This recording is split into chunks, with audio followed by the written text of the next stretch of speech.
This morning, actually, I was looking for a little bit of food, a little bit of breakfast, some quick fix, and I dug into the cabinet and I discovered I still had a little bit of Magic Spoon left. And boy, was that a great way to start my day. We're all trying to cut down on carbs and sugar and unhealthy food as the holidays approach. You might be indulging a little bit more. You want to save something on the front end. Well, our friends at Magic Spoon can help you do that. There is zero sugar, 11 grams of protein, and only 3 net grams of carbs in each serving, and 4 delicious flavors that you can get: cocoa, fruity, frosted, and blueberry. It tastes amazing. Honestly, too good to be true. It's keto-friendly, gluten-free, grain-free, soy-free, low-carb, and GMO-free. And you can get your Magic Spoon now by going to magicspoon.com/birds to grab a variety pack and try it today.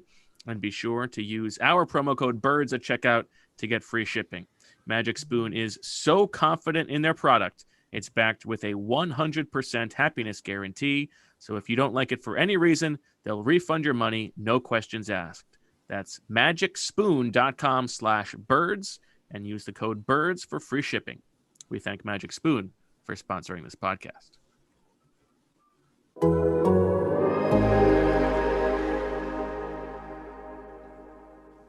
To your mother, it's time for another episode of Birds with Friends. Just a trio of feathery brethren weathering any season to see the Eagles eating teams like Scrammy's top with cheese. It's Philadelphia, Bo, Sheila, and Zach kicking it cooler than 3 penguins till Zach runs off with his valet keys. He's a real nuanced goose. Pull up a branch, get loose. It's time for some juice on some Birds with Friends. The early bird gets the worm, but prefers getting turned like a turn on some Birds with Friends. Bo, Sheila, and Zach coming at you with stats and things flapping their wings on Birds with Friends. All I know is Zach said he has a game where he'll don't read both 7,000 words, and I said I'm in. Let's go. Let's do it. And so the purpose of that's what I needed was not to get at least one more reader. Hello, everybody, and welcome to Birds with Friends on a late Friday morning as the Eagles prepare to play the New York Giants on Sunday, our first live YouTube show in a couple weeks. We've got Sheil Kapadia, we've got Marissa Morris, we've got Zach Berman, and the background that is making waves all over the place, Doug Pederson's favorite background. Zach, how you doing? Doing great. I think it's important for our branding here. We're on YouTube, but to know that we are an athletic podcast. So make sure you subscribe to The Athletic for Sheil's picks. You can actually, like you joke with me about stock tips, you can make a lot of money just picking Sheil's games. You can make your subscription money back. Well, you know what? There's this commenter, Randy, who's really getting on my nerves. He thinks that I'm somehow cheating with these picks. And so I posted my record, and by accident, I put one game that I thought I pushed on last week, but I lost on. And so he corrected me in the comments, but he goes in there every week and is telling people I've got issues with math and that I'm cheating on my record. There's a third-party site that's keeping track of. They keep track of like all media types records, and so they've got my record. I mean, my picks are literally out there. Is it Chris Long's podcast or? No. But I mean, this guy. I know it shouldn't bother me. You think it's Templar? But this guy gets on my nerves and needles me every week. You think it's Templar? It's Randy. I don't know, Randy. If you're a listener, leave me alone. Okay. This harassment must stop. Fair enough. Well, we've got a lot to get to on the show today. We'll do our bird on the street, get the latest news about this Eagles team. We'll do a crow thine enemy to refamiliarize ourselves with the Giants team that the Eagles played just a couple weeks ago. We will have Swooper Sorecasting with a new tweak in the rules that I know everybody's a little bit excited about. I actually don't even know if we told Marissa about this. And then we'll close Good job. with Crystal Baldigo. We're just changing the amount of turkeys to incentivize a little bit more, more of a bidding war. So how about your flex with the Masters Polo? Oh yeah, big time. I texted you, just an all-time dunderheaded move not to extend paternity leave through the weekend to allow myself to just watch the Masters and not cover the game on Sunday. One of the dumbest moves by anybody in 2020, I would say. Now that's a high bar, or a low bar, relatively speaking. That tells you what I think of it. All right, fair enough. We've got plenty to get to. There's this thing that Casey has been doing recently where how like a lot of these children's books, on the back of the books, like on the back cover, it has a bunch of the different pictures of other similar books that you can buy. And so, these books that he likes, he always wants to turn over the back seat. And I want to get, Little Blue Truck this, Little Blue Truck this, Little Blue Truck this. Yeah. And it's cute, and it's he's doing a very good job with these books, but he keeps asking for more books, and we're trying to teach him to be a little bit more grateful. And I know, Sheila, you are famously grateful, sending your thank you notes to people after you left the Eagles, to the people in the front office. So I'm hoping that I'm going to get a thank you note from you for making your wish come true, scratching your itch. Not a bad spot at all by you, Sheila. Thank you for joining me tonight for the first time. But I've known you a long time, and it's good. People should really check out Sheil's work at The Athletic. Being serious, one of the best writers in the game. You were kind of a beat guy, and now you've moved on past plebes like that, and you're a national guy now. I'm just glad you said I had the edge over Bo Wolf. So I didn't say that totally. Well, but I'll put words in your mouth. You had a good parting shot. Yeah, their podcast is Birds with Friends at The Athletic. Talk about your all-time backstabs. What are you talking about? I set this up for you. This dream that you've been hoping to live. You finally get your itch scratched, and then you throw me right under the bus. First of all, that's been part of my brand since the first time we started this podcast. I mean, if I started being nice to you during these podcasts, during other public appearances on social media, people would wonder what's wrong. They would think we hated each other. So I have to continue. That is the beauty of Birds with Friends, is the jabs back and forth. And thank you. Yeah, it was obviously a courtesy invite. Greg Rosenthal heard you say during your appearance that Shield's been itching to come on. He felt bad, invited me on, and so I had to go on and do it.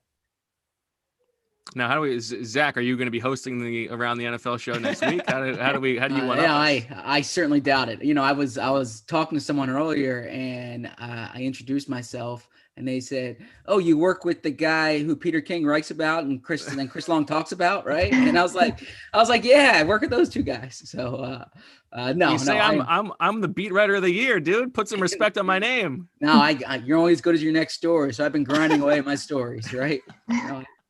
Should we get to? I was going to save it for later, but since we've got it all teed up, we might as well get to the Chris Long toss as well.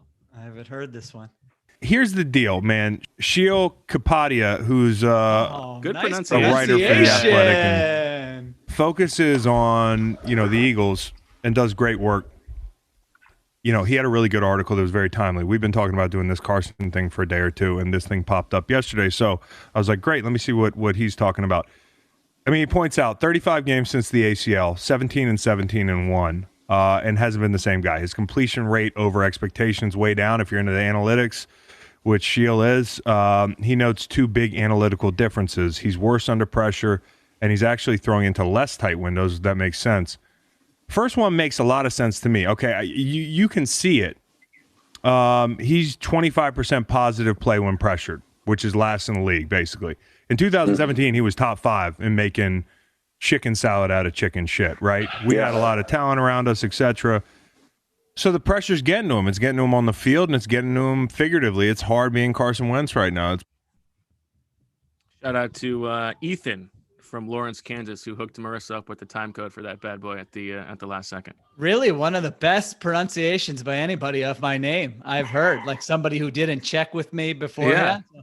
It's a fantastic job by him. Now, what did he say about the chicken salad? Was he talking about 2017? He thought Carson when he was under pressure, meaning. Oh, that's interesting. Okay. I kept that part in because I thought that was a great analogy.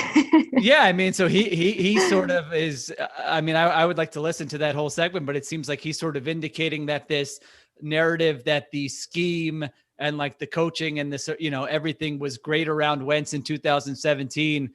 He's sort of dismissing that a little bit, which is, I thought I did a little bit of that in the article, or am I understanding that wrong? No, I think he's agreeing with your point that that Carson Wentz was still under pressure a lot in 2017. Oh, just okay, made more good. of it, I think. Yeah, like that Washington game, that Washington Monday night game, he wasn't coached, to escape from that pressure there and scramble for the first down or make that throw to Corey Clement. That's just, to use Chris's analogy, making chicken salad out of chicken. First name basis. I like that. Oh, well, that's Good flex interesting. by That's Zach. somebody who was, in the locker room and knows Wentz well. Feels like those numbers kind of back up what his impression was. So that is interesting. Make sure you who are watching the show live on YouTube in the comments are dropping your suggestions for some Swooper Storecasting predictions. Marissa will pick out 3 of those before we get to those. Zach, before we get to the update, the news update, you said on Wednesday you had some baby questions. You want to get to those? No, we'll fill them in organically. Oh, okay. I just didn't know if there was going to be baby conversation that I should be party to, but I'm happy to see you here on, and you don't seem as tired as I would expect. So you're handling a good job. I read your chat yesterday on The Athletic. You said that so far so good in terms of like 2-3 hours on, 2-3 hours off, and it seems the second time around you really have a good hang of it. Not that you didn't the first time. Yeah, I think let's not get ahead of ourselves. It's been a week, but sounds like national NFL writers saying what a great job the league's done with COVID this year. Yeah, exactly. There's going to be plenty of other shoes left to drop, but it has been a good first couple of weeks. All right, let's get to the latest in Bird on the Street. We send it now to our Stone Cold newsman, Zach Berman.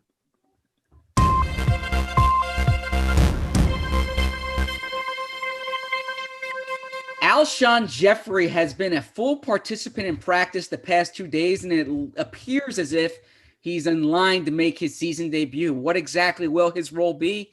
Doug Pederson says they have a plan for Alshon Jeffery, but he will not reveal what that plan is. He says Alshon Jeffery still needs to get through practice on Friday and that they can't just throw him in, that they know it's going to take some time, but pay attention to Alshon Jeffery's workload. It certainly appears that Miles Sanders is going to be back and Lane Johnson. Lane Johnson's been limited in practice this week, but that seems to be more maintenance. There's optimism, although take that for what you will. There's been optimism for players in the past as well. Miles Sanders spoke before the show, and it certainly sounds like he's going to be good to go. Isaac Seumalo is a player to watch here. He's not on the injury report because he's not yet on the 53-man roster, but he's been, based on what Doug Pederson said, limited in practice this week. So I was at practice yesterday, and in the portion available to reporters to watch, he was taking those left guard snaps. So if they're preparing for the game, he was in there next to Jason Peters, but that's going to be based on how he's feeling, how he gets through the week. So we'll know that in the next 24 hours. The injured player on the 53 who does not appear ready to play right now is Craig James. Craig James, we'll see what Craig goes James on. or James Craig? Craig James. Okay. He did not practice 4 the past years 2 days. running of this bit. The Eagles have practiced today at 1:15. More than that, if you go back to Eagles Weekly. Go ahead. We will know then if Craig James was a full participant today, but this could be another week without James. And in that case, watch out for Michael Jacquet getting a practice squad call up for Sunday's game. So those are the injury stories of note. I don't know if this qualifies for the news segment of the show, but since our last podcast, there was an interesting press conference that gained a lot of attention when Doug Pederson was asked one time about Brett Favre's comments that the Eagles should have kept Nick Foles, and he respected Brett Favre's opinion and didn't really offer a take. He was followed up a second time with, we're assuming that's not your opinion, and Doug Pederson still didn't offer opinion, just said he respects Brett Favre and leaves it at that.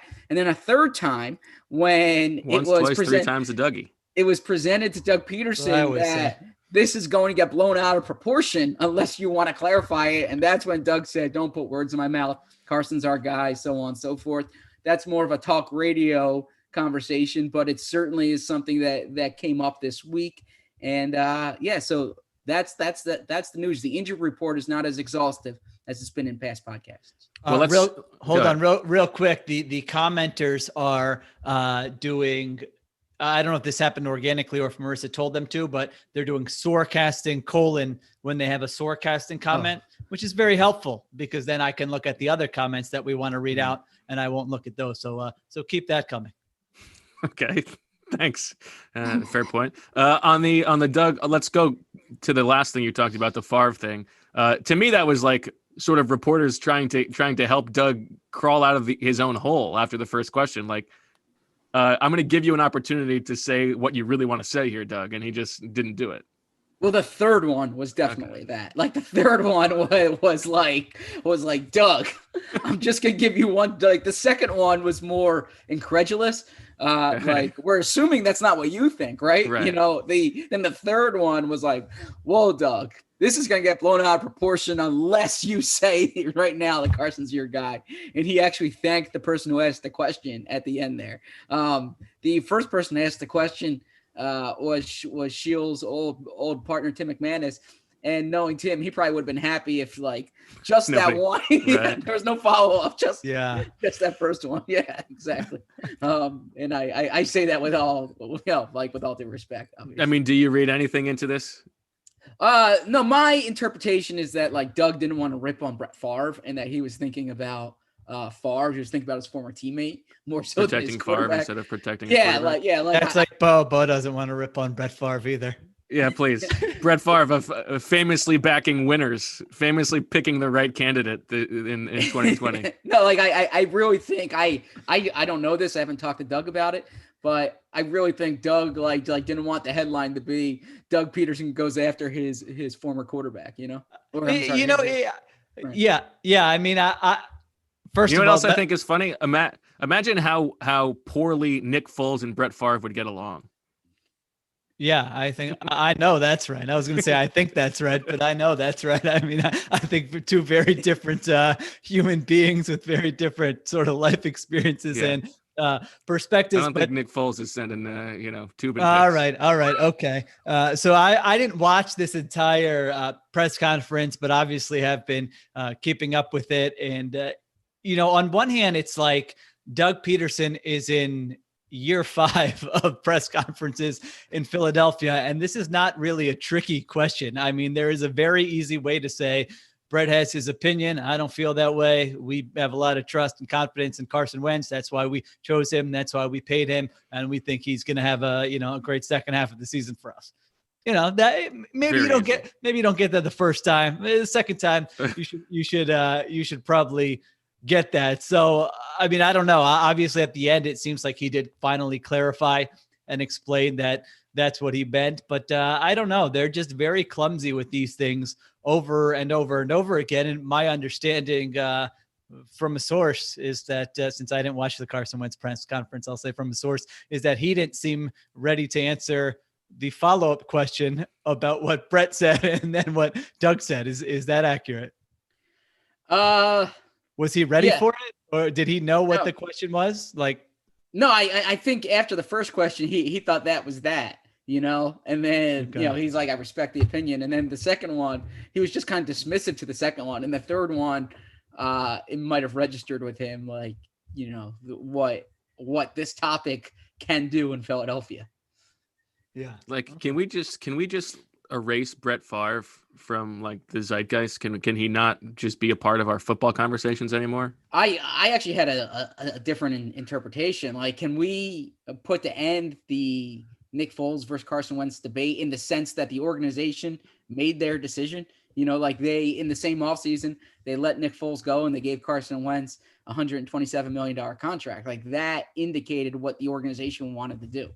Right. Now, I will say, like, it's not like, Brett Favre just opining on some random team. Like, he is Doug Peterson's good buddy. Peterson brought him in to speak to the team on the eve of the Super Bowl. So that's why it was brought up to him. Yes, exactly. Right. So it's not totally, it's not an unfair question. And no, absolutely. I agree with you. I'm talking more about the debate to begin with. And a matter of fact, in a few minutes here, the Eagles download will appear online, and there's a flex section on that.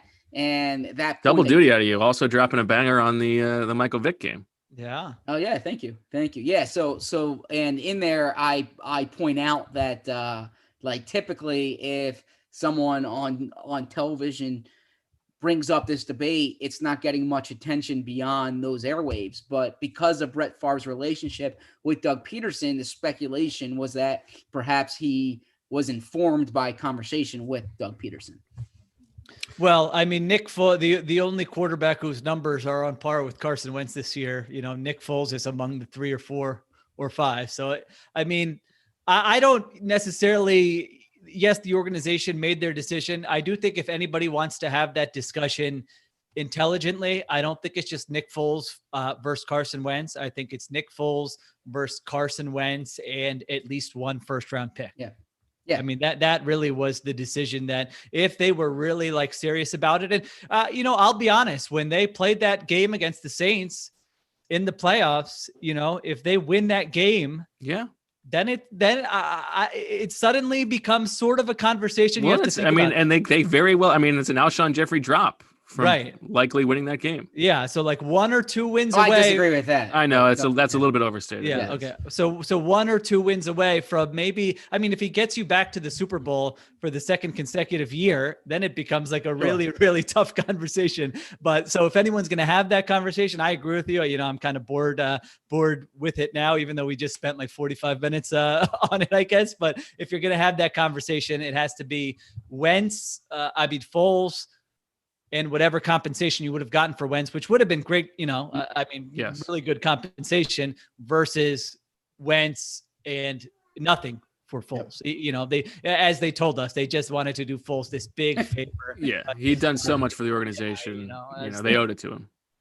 Is that as mad as you've ever seen me, Bo, at the combine when national reporters were running with that nonsense storyline that the Eagles were doing Foles a big favor by letting him do, I feel like I've seen you madder, but that was as a passive aggressive a shot at other people as I've ever seen you tweet.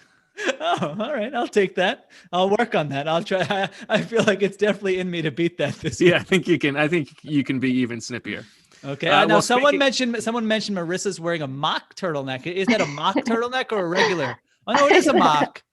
I don't know what that means. I've never understood. I've never understood it actually. No, so really? The mock turtleneck, the mock turtleneck is when you don't have the fold over. No fold. Yeah, no fold. No fold. It's the Tom. But it doesn't really go that high. It's kind of like. Yeah, I don't. That might just be like a different collar. I don't know if that even qualifies for a mock turtleneck. It's comfortable. Okay. Listen, they've commented on what every single one of us is wearing. There was a half zip comment. There was a Bo polo flex, and there was a football hipster take on me. So yeah, well, it was funny because on your thing last night with Greg Rosenthal, you said, I'm not wearing a checkered shirt like a hipster. Meanwhile, you're like always wearing a checkered shirt on our broadcast. Love a checkered shirt. I was going to wear the same shirt. I wanted to wear that same shirt that I wore for that podcast here, but I knew someone would have called you out for it. Well, that someone would have been you. I don't think I would have remembered.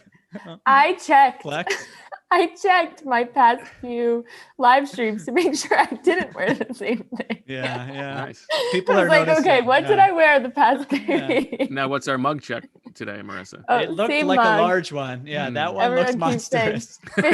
Someone said it looks like I'm drinking out of a fish tank. Yeah, well, there's a time and a place for that. So, wait, just a little behind the scenes today. The schedule is different than a typical Friday. The Eagles are in the intensive protocol. And so they adjusted their daily schedule because they have meetings at home and then they have to get to the facility.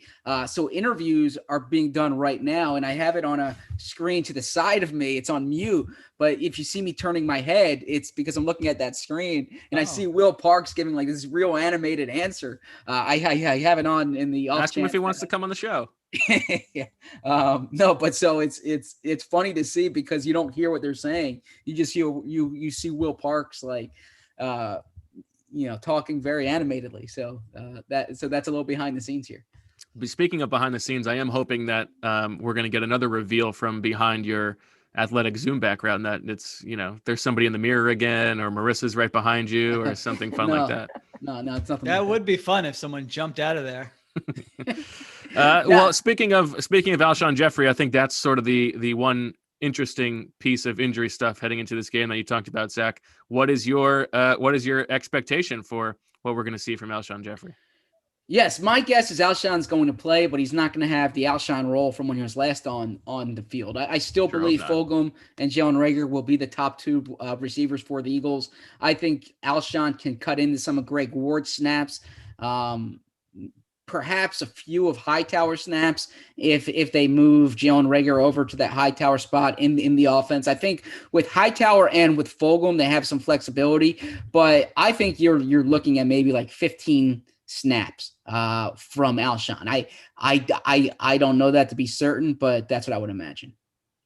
I said on the chat the other day that, you know, we talked about in the summer where Alshon, he was one of the players, according to Football Outsiders, who he had the biggest delta in terms of his performance from being in the slot to on the outside.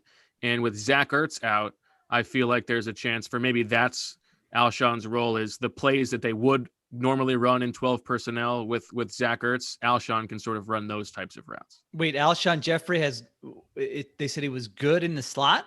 Yes, but like he was in terms of difference between his performance in the slot versus on the outside, he had one of the biggest deltas in terms of better in the slot. Huh. Interesting. I'm gonna have to check the numbers on this. That feels like a small sample, but I could be. It was a pretty small sample. He did not take a ton of snaps in the slot. Okay. But I think it's an opportunity for him to be successful potentially. And I mean, it's maybe even more glaring than the Peters Mailata thing, although I think it's pretty much the exact same. If Alshon is somehow taking more snaps than Travis Fulgham, light the city on fire. I don't anticipate that happening.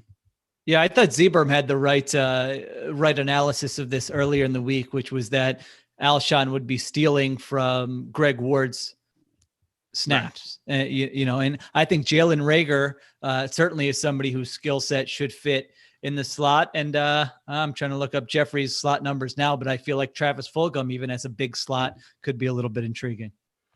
And did you know that Travis Fulgham's last 4 games, that stretch where he has like 350 whatever yards receiving, better than any 4-game stretch of Alshon Jeffrey's Eagles career?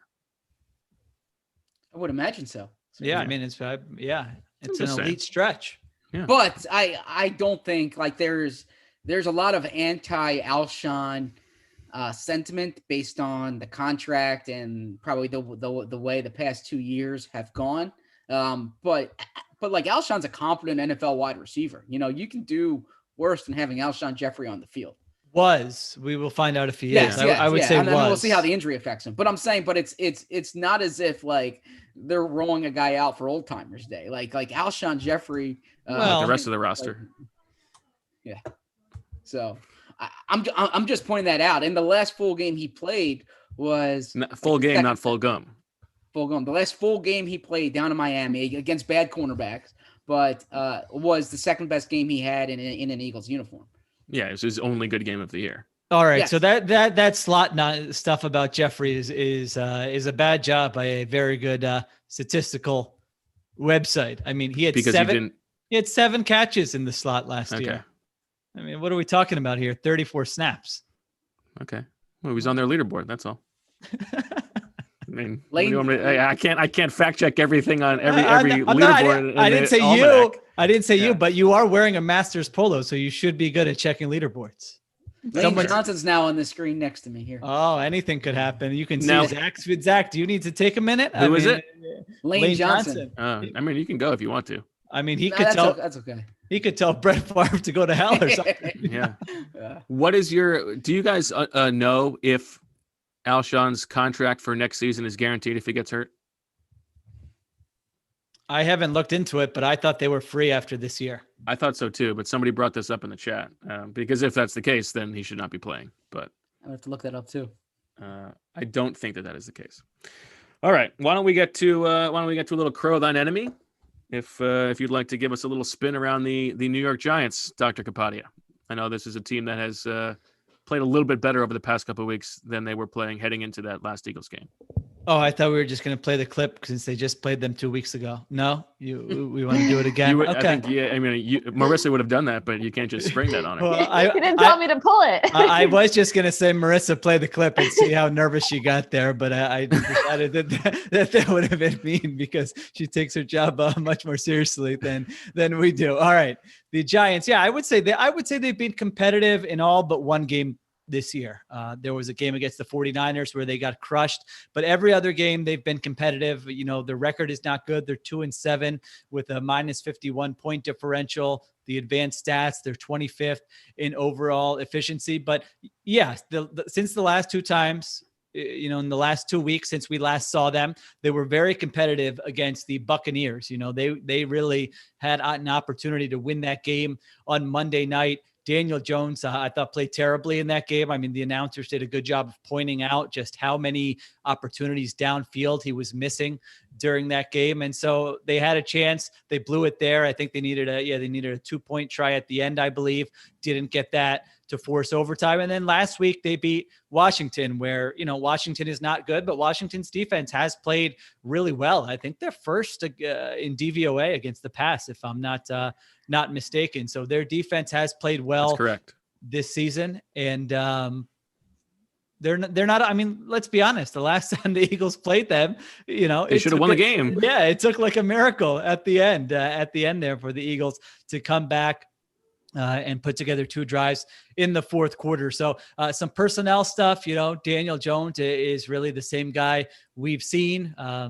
He didn't turn the ball over last week, but he still fumbled twice. So I don't know how much credit you really want to give him for that. Wayne Gallman. And I'll be honest, I had no idea until like last week that Alfred Morris was. I thought it was a joke. I thought people were joking on Twitter. He was playing well too. I think he averaged like 7 yards a carry in that game last week. So Wayne Gallman and Alfred Morris. I need to look into it. I need to now look into the players who have played for every team in a division. I feel like, because if Alfred Morris is just an Eagles stint away. I'm sure you have a spreadsheet somewhere that has most of that information. The problem is I probably do have a spreadsheet. I'll just have no way to find it. I know, that's right. Bad labeling.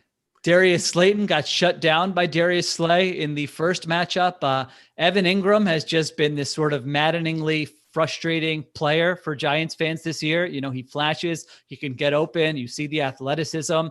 He's probably, should be one of their biggest offensive weapons, but he has bad drops. He has other mistakes. And so, he's been a bit of a disappointment, but certainly, as we've discussed, if he makes that catch in the first game, then we have a whole different narrative that week. Sterling Shepard was involved in that first game. Golden Tate, he had the touchdown in that game. Since then, Joe Judge said, "You're staying home. You're not coming with us to this game in Washington." And so he got benched there. And then since he got injured this week, so I don't think he's going to play. Has he been ruled out this week, Zach? Do you know?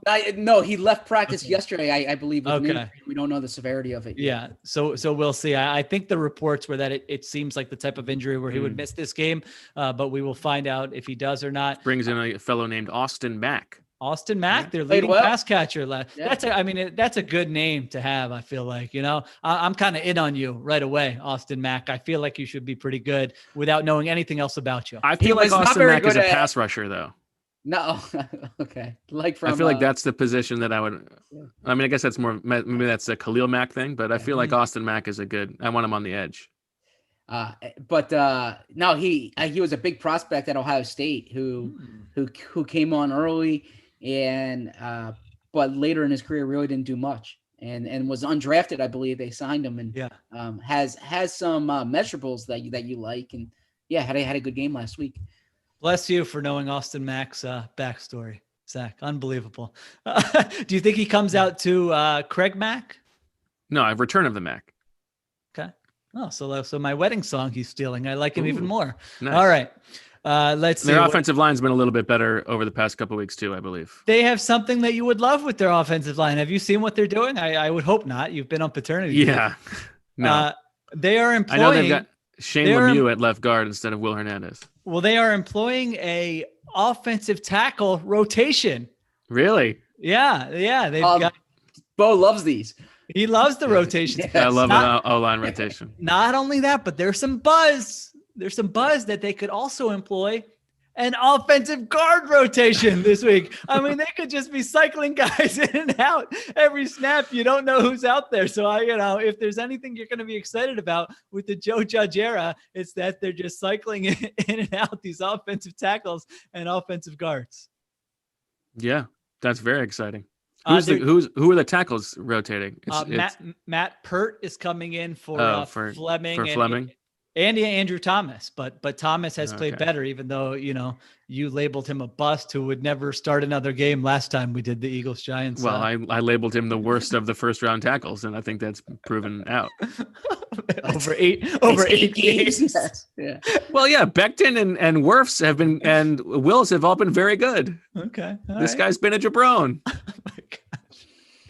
So that's their offense. I feel like we spent too much time on the Giants, but I'll cycle through there. I mean, Daniel Jones is going to give you some opportunities to pick the ball. That's all you need to know. I would Gallman, agree. I think Gallman does have a little bit of juice. You like a Gallman? Okay. He showed that juice in that Eagles game, and I think that's when he sort of broke out. Anyway, go ahead. Defensively, they dominated the Eagles up front in that game. Yeah, a couple weeks ago. They've got the big boys up front. I think it'll be tough to run the ball against them. James Bradbury has been playing really well. I was looking at their DVOA against number 1 receivers, and they are 4th against number 1 receivers. Where do you think the Eagles are?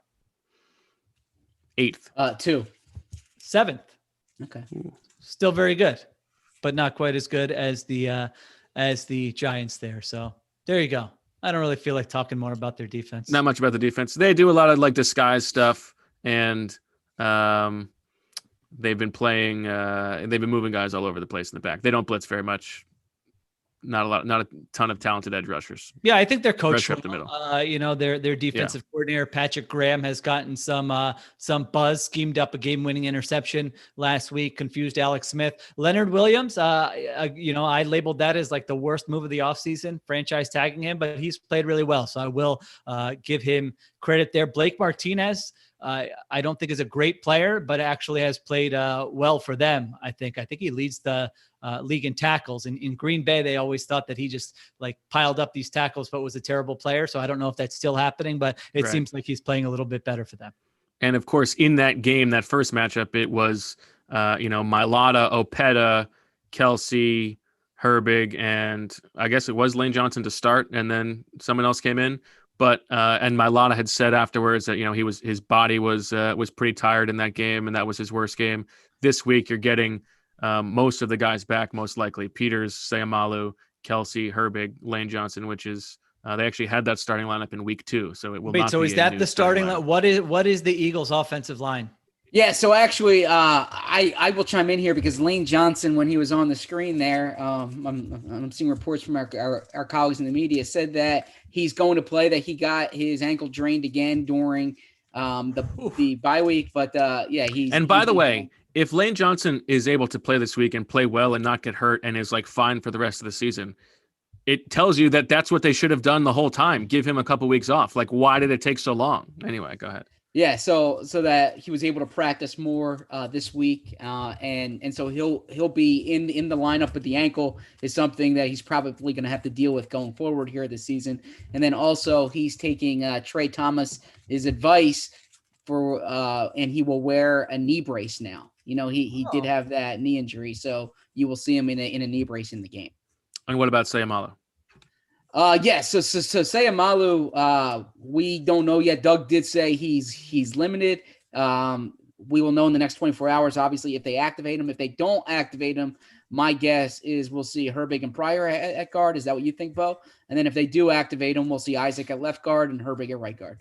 But I think he was practicing with the ones in the open portion of practice yesterday, right? Yes, correct. I think he's going to play because that means that like Herbig was practicing on the other side.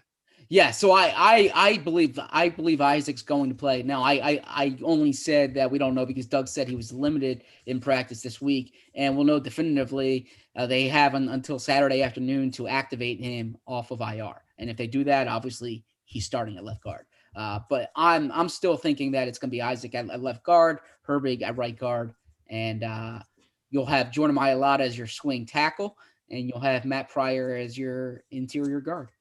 We don't need to relitigate this, but it remains insane that the Eagles are putting Jordan Mailata on the bench.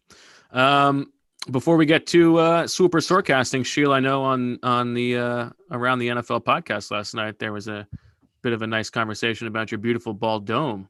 But if this was a sliding doors moment, 10 years ago, would you have still gone down that path?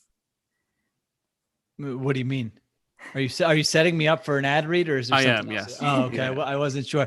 As guys, so much of your identity is wrapped up in your hair. And yeah, you're right. You know, if this was 10 years ago and I knew about Keeps, who knows? I could look like a different man. You know, I had a nice thick head of hair. I had what we call the wall in the front. You know, if you're watching Titans Colts last night, they have those cartoon caricatures. They really went overboard with Ryan Tannehill's wall. Mine wasn't quite that good, but I had that. Don't have it anymore. But many of you might be in your 20s, you might be in your early 30s thinking about what to do with that hair. Well, from how it feels to getting a fresh cut to the way it's perfectly styled before going out, when we get into our 20s and 30s and start noticing the first signs of hair loss, for me, it was my mom. I'd be sitting on the couch. You would come behind me, inspect it, and say, like, what's wrong with you? What shampoo, what product are you using? Your hair is thinning. That was a nice confidence boost, really building on the Indian doctors of my youth. Very, very nice there. And so you first start noticing the signs of hair loss. Maybe someone takes a picture of you. It's the back of your head. You didn't know what was going on back there. It feels like panic time. Let's face it, no guy is ever really ready to go bald. So thankfully now there's Keeps, the simple and easy way to keep your hair. Did you know 2 out of 3 guys will experience some form of male pattern baldness by the time they're 35? I know that's right. I wouldn't be surprised if it was higher. The best way to prevent hair loss is to do something about it while you still have hair left. So here's what you can do. You can get treated from home. You used to have to go to the doctor's office for your hair loss prescription. Now, thanks to Keeps, you can visit a doctor online and get hair loss medication delivered right to your home. They make it easy and deliver your medication every 3 months so you can say goodbye to pharmacy checkout lines and awkward doctor visits. Keeps offers generic versions of the only 2 FDA-approved hair loss products out there. You may have tried them before, but probably never for this price. Prevention is key. Don't wait too late. Don't wait too long like I did. Prevention is key. Keeps treatments typically take between 4 to 6 months to see results, so it's important to act fast. The sooner you start using Keeps, the more hair you'll save. Find out why Keeps has more 5-star reviews than any of its competitors, and more than 100,000 men trust Keeps for their hair loss prevention medication. Keeps treatment starts at just $10 a month. Plus, for a limited time, you can get your first month free. So here's what you do. You want to take action and go to keeps.com/BWF to receive your first month of treatment for free. That's KEEPS.com/BWF.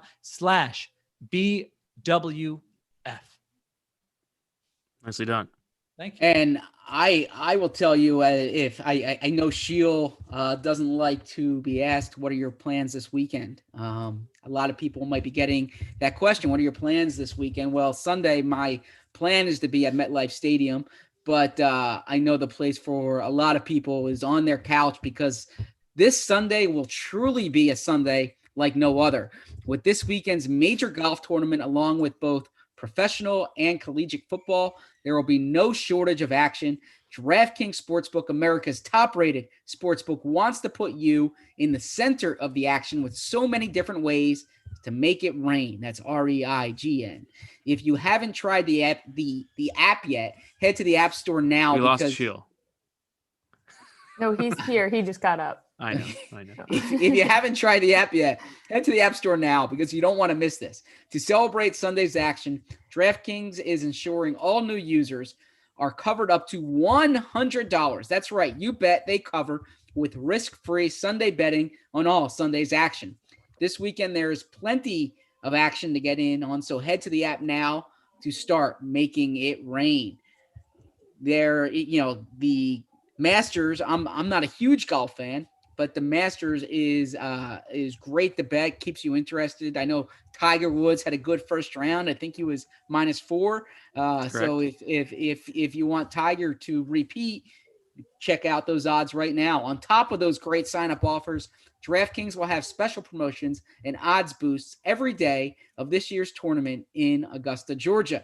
DraftKings is safe, reliable, and secure, making it easy for you to deposit and withdraw your money at your convenience. You download the top-rated DraftKings Sportsbook app now and use promo code TOSS, T-O-S-S, when you sign up to get this can't-miss offer. DraftKings Sportsbook is insuring your Sunday bets up to $100. That's right. You bet, and they cover up to $100 when you use promo code TOSS during sign-up. For a limited time only, at DraftKings Sportsbook. You must be 21 or older, Pennsylvania only, in partnership with Meadows Racetrack and Casino. Risk-free coverage paid out in site credits. Restrictions apply. See DraftKings.com/sportsbook for details. Gambling problem? Call 1-800-GAMBLER. All right, let's get to Swooper Sorecasting. And we're doing a little bit of a change this week. Again, 12 predictions, but we're moving our turkey budget from 10 to 24 so that we can incentivize a little bit more of a back and forth on the betting. That means the baseline value for any prediction is 2 turkeys. So keep that in mind. Okay, wait. So I just want, because I sometimes struggle. Let's get it. Let's hash it all out now. All right, I have 24 turkeys. We all have 24 turkeys. And I can start my bid at 2 turkeys. You can start your bid at 1. Or 24. Or at 24. You said the baseline. You said the baseline's 2. Meaning that like there are 12 predictions and 24 turkeys. So if all the predictions were equal, everything would be worth 2 turkeys. Okay, fair enough. Obviously, there are going to be things that are likelier than not. So I misinterpreted what you meant by baseline there. Yes. Okay. If I bet 24 on the first one and then message you my prediction, can I leave? No. No. Okay. Just making sure. Yeah, it's fair question. All right. Are we ready? Marissa, are you ready? Yeah, I'm ready. There's been a lot of really good ones in the chat, and I have about 6 picked out already. So we'll see which 3 I just randomly decide. Next to week, read. we should just do all viewer ones. I don't need to be sending any of these in. Out of curiosity, do I get 26 turkeys? Because I think I had 2 left over. Oh, he does. Oh no, we have to start that. I mean, is that how we're doing it? You don't get the extra ones today, but moving forward, you can reuse unused turkeys. All right, so you can save them. You can save your turkeys this week. Do I get those 2 turkeys next week though? No, you don't get. We're wiping the part of slate the clean. rules. Yeah, That wasn't. We if you go back and listen to the tape, we literally said you can carry over just your trying turkeys. to be nice. Those are not the rules beforehand. Leave it to Bo changing the rules on the fly because he doesn't want me to have. No, you are the one who wants to change the rules on the fly. He doesn't want me to have the extra on the fly. turkeys. That might be your first in-show bird pun. One more question. So if I leave now, then can I get my 24 turkeys next week? Yes, actually. But you are defending a Super Sorecasting win for the first time. Okay. So. All right, let's go. Okay, and of course, for anybody who's listening for the first time, you only get 1 point per correct answer. It is not, you don't get the points of turkeys. For anyone who's listening for the first time, welcome to not understanding anything about this like the rest of us. All right, let's go. All right. Number 1, Alshon Jeffery takes at least 15 offensive snaps. 1. Who won that? That was pretty even. 2. Well, going once, going twice. 3. Oh, Mr. Look at the Alshon lover over there. Yeah, seriously. Where's the 17 jersey? I get to be. This is good because I'm incentivizing anger for myself. All right. Anyone want a top 3? All right. Sold to Bo for 3 turkeys. Great. This is a lot of math I'm going to have to be doing in here. I got it. Come on. I was journalism.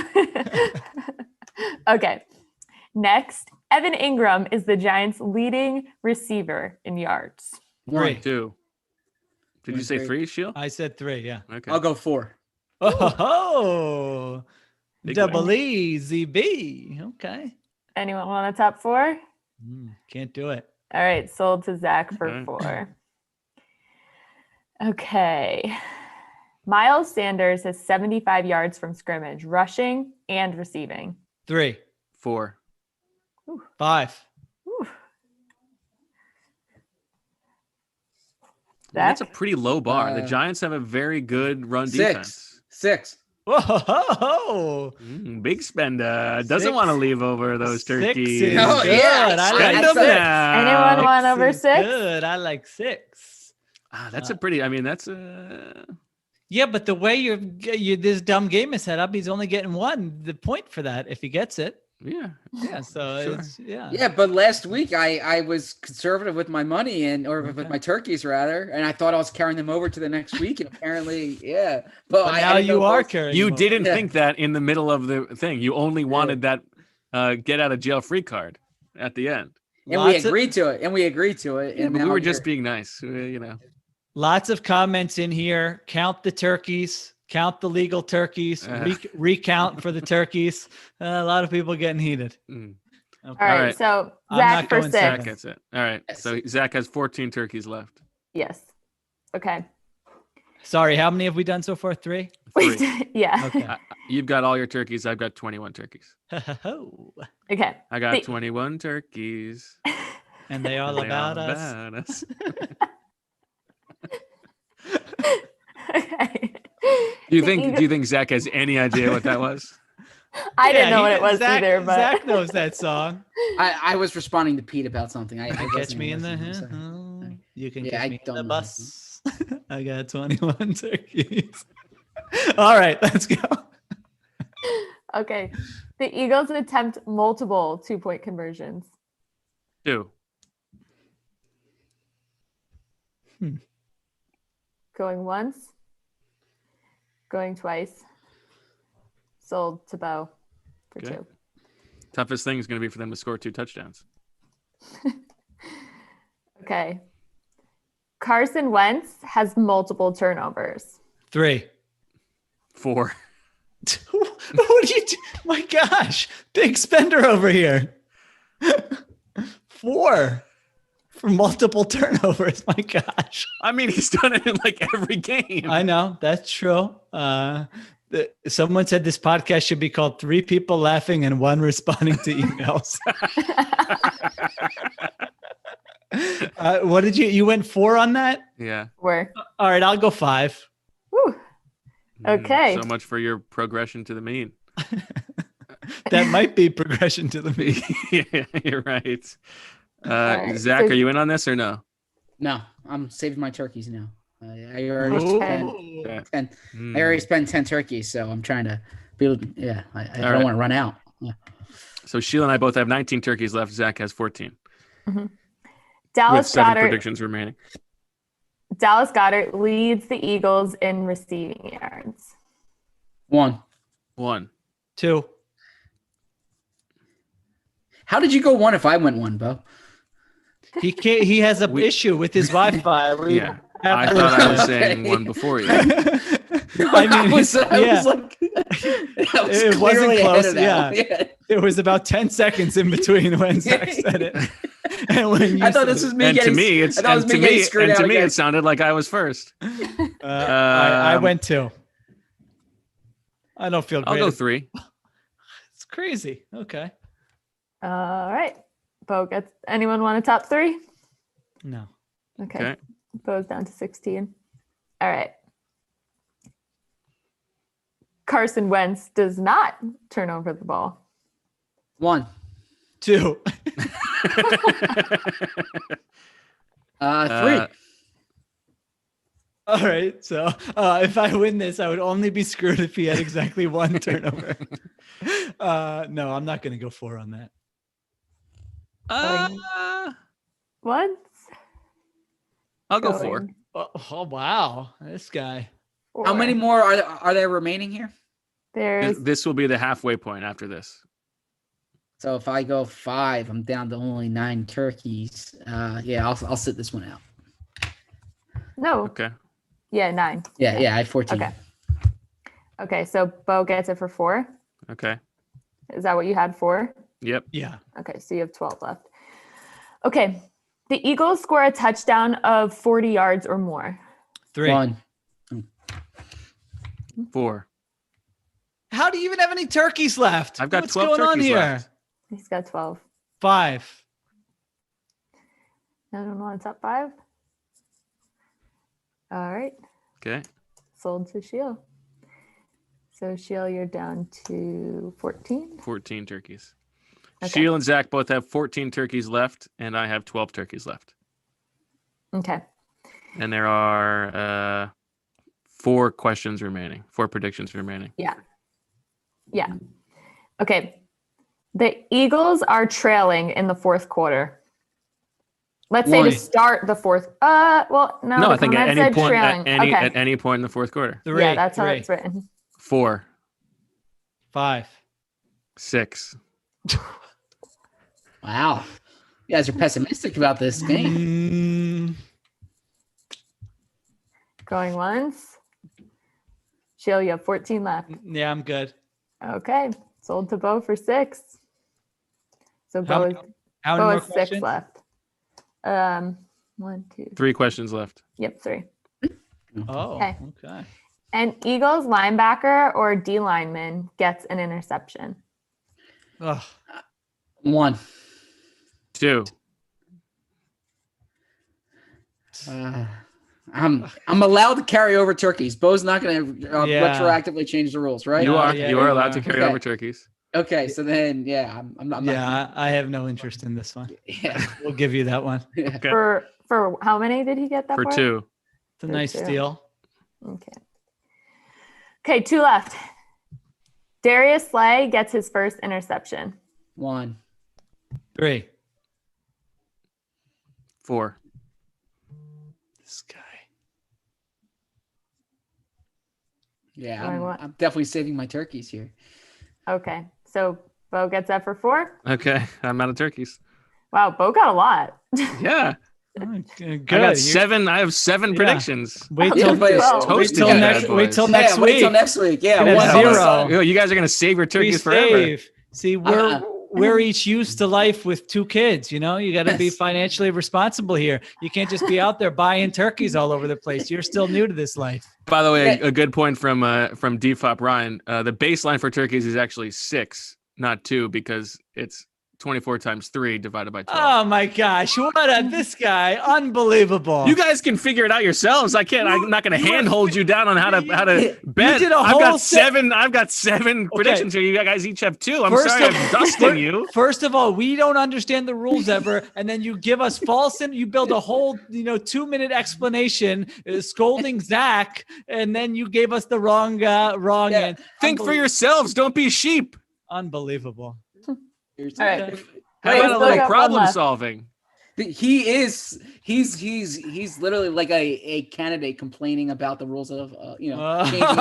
Yeah. No, I'm not. All of a I'm sudden, playing yeah. by the rules. You are the one complaining about the rules. And then this is what he says: when he wins, it's okay. So Lot this- of similarities. I take Yeah. this. A lot of With a lot. similarities. the categories This is he ridiculous. wins, the categories he wins are legal. All the other categories, everyone else did it wrong, right?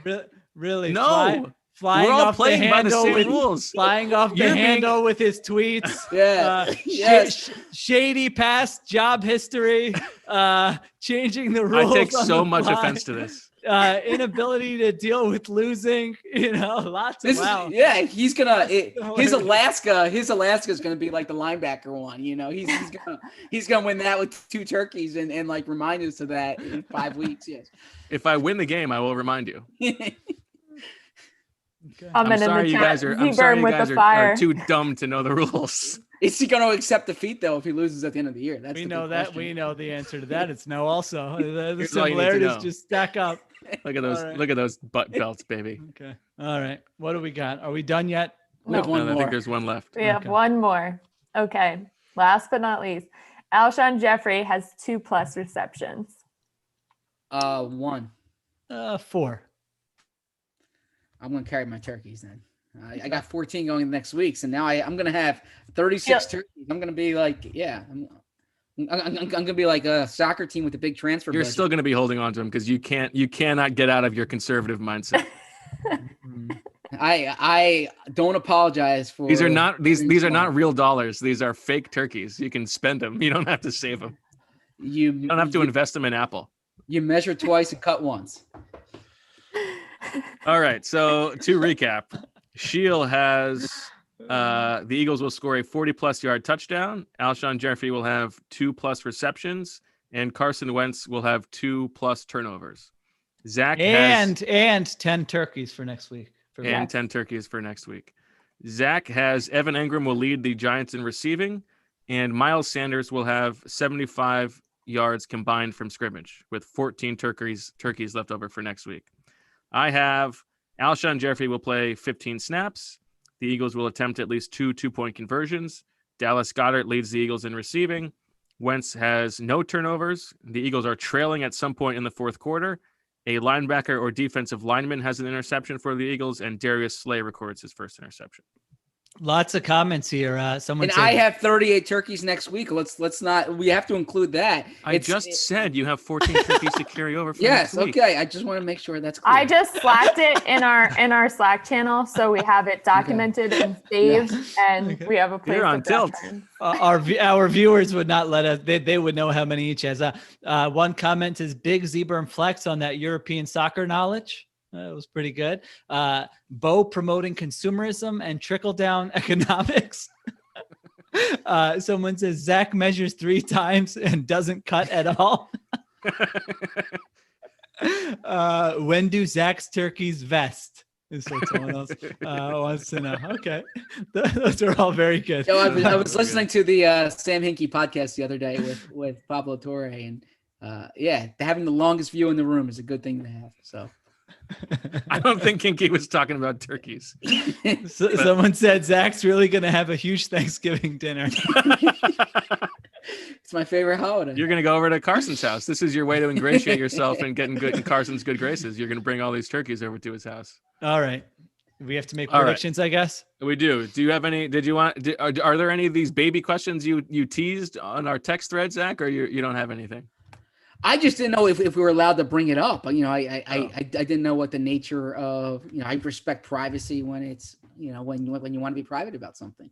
Okay. But I thought that was interesting. To Bo, you were asking permission to ask about his personal life after the guy asks you questions about every little detail of your t-shirts, your bike riding. How's the poop situation?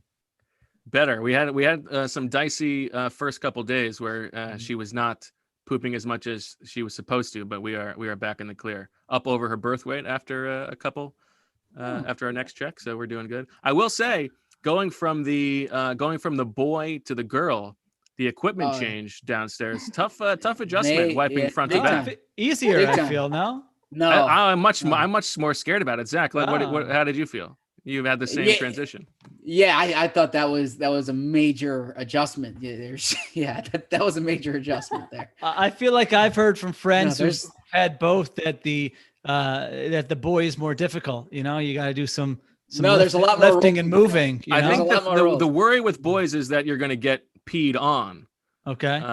But I feel like, as you always say, being, of course, better to be pissed off than pissed on. Right. But I think to me, there's more concern with the girl parts that you're gonna do something wrong. Yes, I agree. That was an adjustment. Well, I'll share the story I shared with Bo. He was saying that little Jane was having some early constipation issues. I said, no one takes constipation more seriously than the Kapadias. We once had an uncle visiting from Mumbai who was having some constipation issues, and he wanted to get on a plane and fly back. He was so distraught. We had to really make sure we were giving him some remedies to cure that. So you see, I would probably wait until I would probably fly back after the constipation issues are figured out. You don't want that coming up on the flight to Mumbai. That's a good point. How long was he there when this happened? I don't know. I just have a distinct memory of being in my cousin's house in Catonsville, Maryland. That's where my uncle who lives here lives, and other brother was visiting from Mumbai, and it was of much consternation. My dad constipation consternation trying to do everything to help out his. No, what were the remedies? I don't remember. Usually I will. I don't know how much we really want to get into this, but not too much. But the masala cha usually can do the trick. Gets things moving. Yeah, I'm sure that was a part of the remedy. Okay. All right. Rate and review. Apple Podcasts. Yeah. Do you have a sandwich? Well, we only had it takes time to populate. Yeah, I want to give it. So next week on Friday, I will hand out 2 Pastificio sandwiches. So if you weren't listening earlier this week, probably should have gotten this out there at the beginning of the pod, but I will be buying 1 Pastificio sandwich per week of the remaining season to a listener who leaves a review on Apple Podcasts. So get those reviews in, and next Friday during our YouTube pod, I will pick 2 reviews, and we'll get you your sandwiches or your gift cards. And Zach, of course, will be buying 14 turkey sandwiches for a lucky listener. No, but I would like to find a way to get in on this, and perhaps it's as in you want Shield to buy you a sandwich? No, where we can support local places. If there's a good I mean, my favorite food is pizza, as we've discussed, so maybe a slice of pizza for a listener every week. You're gonna go to a slice? You can't do a whole pie? Or a whole pie, but I mean, you have to get your whole family for the pie, right? He's thinking of a gesture. I was thinking of all right, I can workshop it. Yeah, I can workshop it. Yeah. I mean, you don't need Bo doesn't need to like crush you. You're trying to do something nice. I know. Bo's like, no sides? No side. What about a drink? They might be thirsty. Yeah, these people got to eat. All right, let's get to our. Oh my God, I can't believe we're not done yet. Our crystal ball eagle predictions. Is it still 3.5 for the Giants? I'm looking right now on the app, on DraftKings Sportsbook app. It's -3, and the over/under is 44.5. Oh, -3. So okay. Who would like to lead things off? I can. I have the. I think it's gonna be. I really think there's such a wide range of outcomes for this game in the second half of the season. I think it would not surprise me if Wentz comes out. They figured some things out offensively. He's got his full supporting cast, and all of a sudden they put up 30 plus points, and people are feeling really good about the second half of the season. On the other hand, it would not surprise me if Wentz hits the 2 turnovers in the first half. They've had these conversations about, what do we do next time this happens? And Jalen Hurts is starting the second half against the Giants. So I really think there's a wide range of outcomes, but I'm going to play it relatively safe. I think it's going to be a competitive, tight game. I really don't think there's a huge difference between these 2 teams right now. I was tempted actually to pick the Giants because I went against Zach's premise that the Eagles are going to win their remaining NFC East games.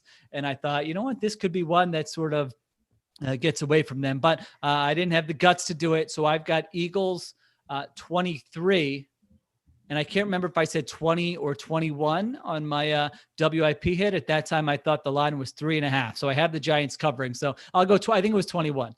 Eagles 23, Giants 21. I will jump in here. I like the Eagles in this matchup. I should preface this by saying Doug Pederson's teams have been kind of the opposite of Andy Reid's teams after the bye week. We talk about Doug when he has extra time to prepare for those less time to prepare for those Thursday night games. It seems when he has extra time to prepare, not as good, excluding the Super Bowl, obviously. But even that Super Bowl season, they came out of the bye. They were flat against Dallas, if you remember down there, and then they exploded in the second half. Last year, I think they played the Patriots out of the bye. So I think there's the possibility that they're slow coming out of it, but I actually think they're going to be ready for this game. I'm expecting a better Carson Wentz. I don't think it's going to be like an onslaught, but I think Carson's more responsible with the ball. The Eagles are better equipped for this game. I have them covering. I will go Eagles 24, Giants 20. Okay. I think I agree with a lot of what you were saying and what she was saying about, both paths seem pretty feasible here. We're all sort of slaves to recency bias, and it is true that the Eagles are getting all these guys back. They're a little bit healthier. On paper, they should be able to be the best team in this division. It reminds me a little bit of, since I'm wearing the Masters polo, it reminds me a little bit of Rory McIlroy, where like Big heading flex. into every major, you're like, this guy, he's like the most talented player in the world. This is going to be the time for him to turn it on. And we sort of ignore, maybe we are trying to overcorrect against recency bias. And like this Eagles team, they're not good. And the idea that everything is going to be fine because these guys are coming back, I think is a little bit highfalutin. And they were healthy in the beginning of the season and they weren't good then. Now they've got Travis Fulgham in the mix, and that's a nice adjustment. But I think the idea, basically, if they win this game, the division is mostly wrapped up. They can, as we talked about, they could lose the next 5 games and still be in probably pole position. And I don't think this team's season is heading towards a place in which they can coast down the stretch. I think they're going to still have to scratch and claw for everything. And so I think the Giants are going to win this game on Sunday. I'm going to take a Giants victory because I think this season is going to be a difficult one. So give me the Giants, let's say 23-22. He spends the whole offseason ripping on Joe Judge, and now he's picking these Joe Judge Giants. Yeah, but well, he has a history with Giants coaches in the past. That's true. He was big on Pat Shurmur back in the day, and now it's Joe Judge. Now I should get my second half prediction because I feel like I've written 17 pieces about predictions this week, and so to tie them all together, I feel like at some point Jalen Hurts is going to play quarterback. And I also believe that the Eagles are going to win a playoff game. So I don't know how those two are going to tie together. If Hurts is going to be good, if it's going to light a fire under Wentz and he's going to come back and play better. But those are sort of my 2 predictions for the second half of the Eagles season. If I can, I know you guys want to go here, or at least Shield, but I know that's right. The thing, we did not get to this on the last podcast because we were tied up. What happens if Better to be worse to be tied up than tied down. Okay. Yeah, fair enough. If Carson were to struggle and they made that move, they went to Jalen Hurts, but unlike Kevin Kolb, Jalen Hurts looks outstanding. Like Jalen Hurts, and you just roll with Jalen Hurts. Yeah. I think if he's bad or if he's mediocre, you're probably going back to Wentz. And if he's great, like those are the outcomes you want. You want either Hurts plays great and you stick with him, or it lights a fire under Wentz. Like it's grasping for straws. It might not do anything. I don't even know if lighting a fire under Wentz, like that's a cliched talk. I don't think he's like, I think he's trying. I don't think he really, but it's, sometimes those things happen where it takes like a change like that. And maybe you play a little differently or something. So I think those would be the 2 outcomes. I think if Hurts plays okay, but turns it over, I think you probably are going back to Wentz. But if he plays really well, then you stick with him. So if let's say, and the topic of accountability has come up this week in Mike Sando's quarterbacks tier column, he had an opposing offensive coordinator said the coaches aren't holding Carson Wentz accountable. No one's there holding him accountable. So let's say hypothetically Carson Wentz has 3 first half turnovers. The coaching staff holds him accountable, benches him in the second half, just like they did against the Ravens. Jalen Hurts comes out, looks outstanding. Does Jalen Hurts start the following week? If he looks outstanding, then yes. Really? Wow, that would be fascinating. If you're going to play him, you have to be prepared for that possibility. Of course. Yeah. No, you don't think so, Zach? No, I just think it's. I was raising the question because if you go to Hurts, then I think once you go to him, you have to be willing to accept the possibility that he earns the job. Yeah. But if you're doing that, then you're accepting the possibility it's the end of the Carson Wentz era. Like you were acknowledging, you have to accept the possibility.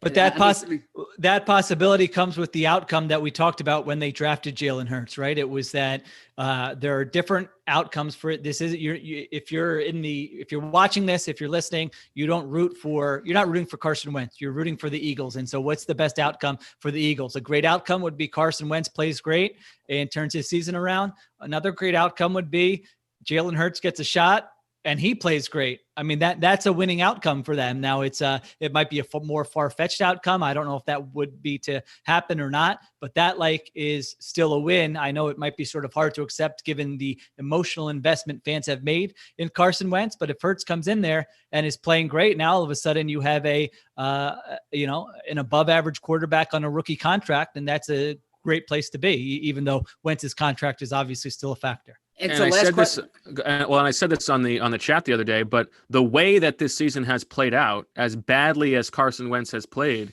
is sort of calling the bluff on the Eagles drafting of Jalen Hurts, because this is exactly the scenario that you would have drafted Jalen Hurts for backup, for a plan B for a quarterback who is not very good, whether it's injury or poor play, and they have not yet gone to that well. And the flip side is this is an offense that is struggling, that could use a jolt and maybe it would have been with the two quarterback personnel with Jalen Hurts on the field that was working very well. And the worse that Wentz has played, the more they've gone away from that.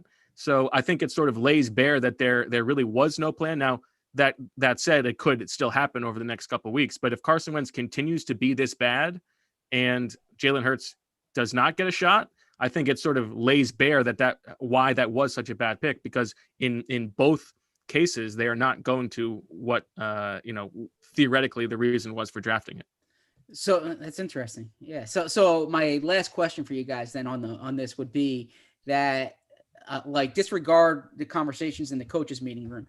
Do you think anytime during these past 2 weeks, Doug has spoken to Howie and or Jeffrey Lurie about this possibility?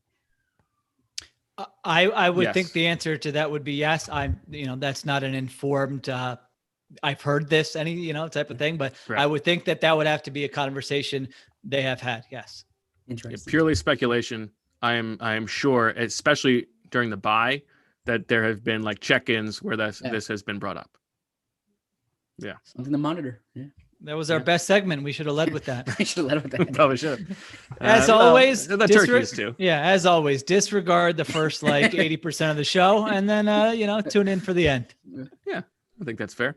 All right. Well, that'll do it for this episode of Birds with Friends. Thanks to everybody for listening. Zach and I will be back on Sunday with the post-game pod. I think, Sheil, how about if the Eagles score 50 points in this game, then you have to come on a post-game How about if show. Jalen Hurts comes in the game? If Jalen Hurts takes over? Yeah. Because that was your prediction. We want you on the hook. I'm not committing. Okay. If there's something like that, I think I would be inclined to come on, but I'm not willing to commit. Okay, fair enough. As has been my want in maybe we'll get Greg Rosenthal instead. There you go. Yeah, he's the one who called it a crossover week, so I think we gotta we can sort of cash some of those turkeys over there if we need a guest. There you go. All right. Well, that'll do it for this episode. Thanks to everybody for listening and for watching along on YouTube. Make sure you do rate, review, subscribe, leave a comment if you want to be eligible for Sheil's sandwich. And for Marissa, Zach, and Sheil, I'm Bo. And as always,